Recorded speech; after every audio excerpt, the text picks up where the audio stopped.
கையில் தாங்கி பிடிக்கும் தடியுடன், தளராத தன்னம்பிக்கை பிடியுடன், நடக்க முடியாமல் நடந்து படியேறி வரும் இந்த 2.5 அடி உயர மாற்றுத்திறனாளி பாலாஜி எதற்கு இப்படி முட்டி மோதி ஆட்சியர் அலுவலகத்திற்கு மனு எடுத்து வருகிறார் என தெரிந்தால் அனைவரும் ஒரு கணம் ஆச்சரியப்பட்டுதான் போவீர்கள்.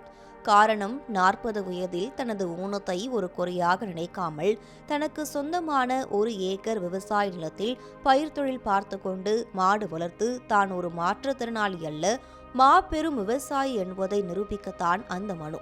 மயிலாடுதுறையை சேர்ந்த பாலாஜி மாவட்ட ஆட்சியர் அலுவலகத்தில் நடைபெற்ற பொதுமக்கள் குறை தீர்க்கும் கூட்டரங்கில் கலந்து கொண்டு மாடு வளர்ப்பு தொழிலில் ஈடுபட கடன் பெற்றுத்தர நடவடிக்கை எடுக்க வேண்டும் என தளராத மனதுடன் மனு அளித்தார்.